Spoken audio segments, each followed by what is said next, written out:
Assalamualaikum warahmatullahi wabarakatuh. Perkenalkan, saya Faras Febrian Saputra, NRP 092 dari kelas Instrumentasi dan Pengukuran A. Kali ini saya akan memaparkan tentang sensor panas. Nah, apa sih sensor panas itu?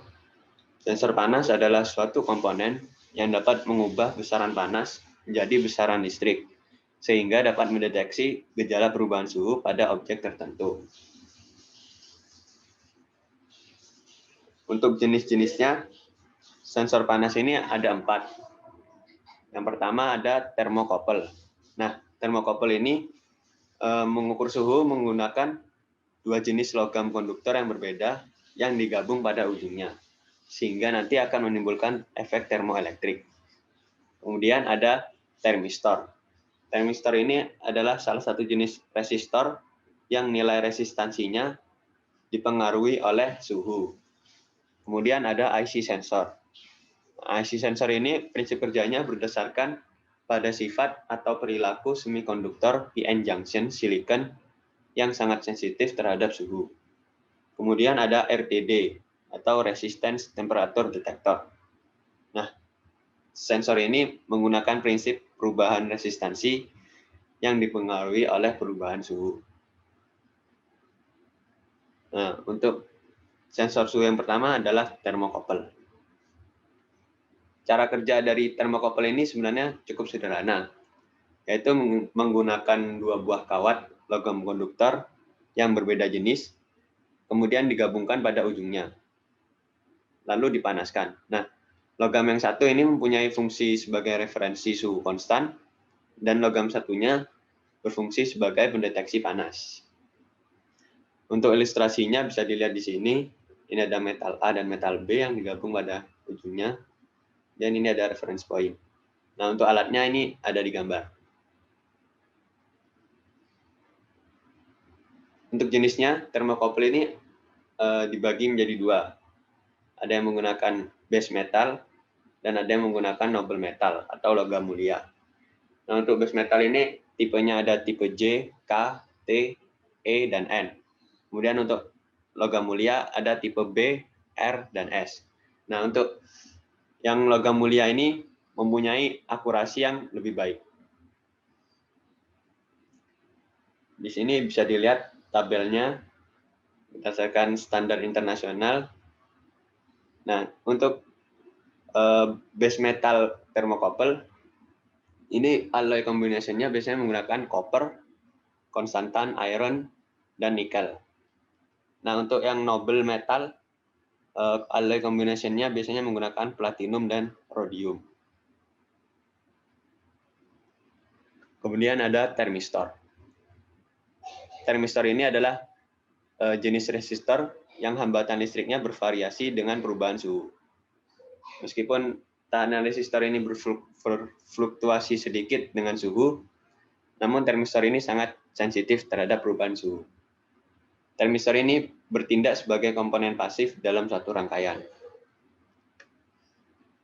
Nah, jenisnya ini ada 2, ada PTC atau Positive Temperature Coefficient dan NTC atau Negative Temperature Coefficient.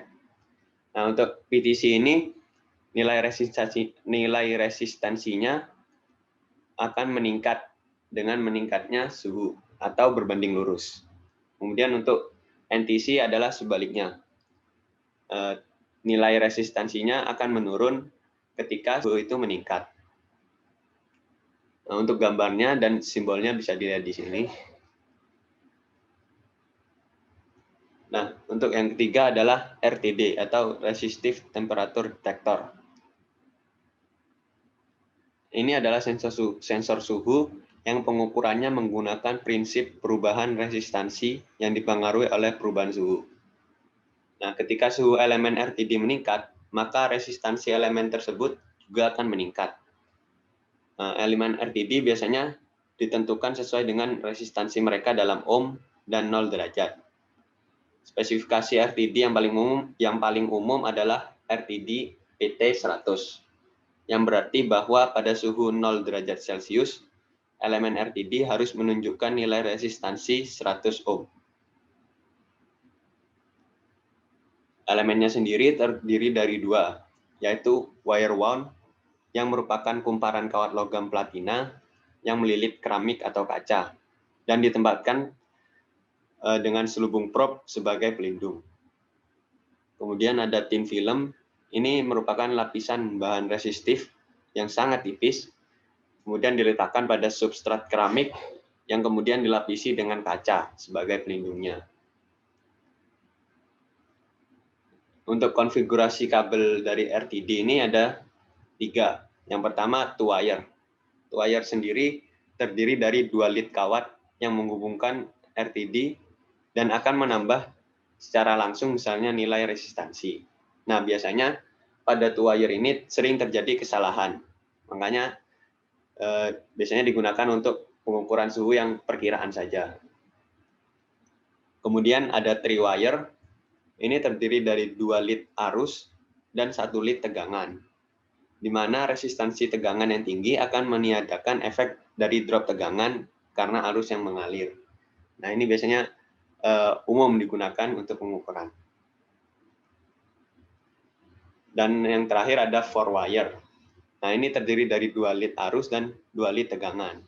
Nah, karena ada 2 resistansi yang tinggi pada lead tegangan, itu akan meniadakan efek dari drop tegangan itu. Nah, ini biasanya sangat ideal dan digunakan untuk melakukan pengukuran untuk yang memerlukan akurasi yang sangat tinggi. Kemudian yang keempat ada IC sensor. IC sensor ini prinsip kerjanya berdasarkan pada sifat semikonduktor PN junction silicon yang sangat sensitif terhadap suhu. Nah, outputnya itu berupa tegangan dan arus yang berbanding lurus dengan temperatur. Biasanya digunakan pada suhu kisaran minus 50 derajat Celcius sampai 150 derajat Celcius. Untuk tipenya, itu ada yang AD590 dengan output yang linear berupa sebanyak 1 mikroampere per Kelvin. Kemudian ada LM335 yang outputnya sebesar 10 milivolt per derajat Kelvin. Kemudian ada LM34 yang outputnya sebesar 10 milivolt per derajat Fahrenheit. Dan yang terakhir ada LM35. Ini outputnya sebesar 10 milivolt per derajat Celcius. Nah, sensor panas ini memiliki kelebihan dan kekurangan masing-masing. Seperti contohnya thermocouple ini, kelebihannya itu dia self-powered atau tidak butuh daya, terus simple, terus murah, dan range temperaturnya yang luas. Sementara untuk kelemahannya itu adalah dia itu tidak linear dan membutuhkan referensi, serta tidak stabil dan tidak sensitif. Kurang stabil dan kurang sensitif. Dan untuk RTD itu kelebihannya itu yang paling stabil dan paling akurat.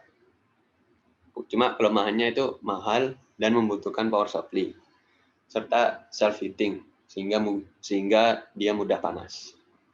Kemudian termistor ini kelebihannya itu high output, cepat, dan untuk kelemahannya sendiri itu tidak linear dan range temperatur yang terbatas. Dan juga dia itu fragile atau mudah pecah. Dan yang IC sensor kelebihannya itu yang paling linear dan murah, serta outputnya yang paling besar. Kelemahannya itu tidak bisa mengukur suhu di bawah 200 derajat, membutuhkan power supply, dan dia itu lambat, serta self-heating sehingga mudah panas. Sekian pemaparan dari saya. Terima kasih. Wassalamualaikum warahmatullahi wabarakatuh.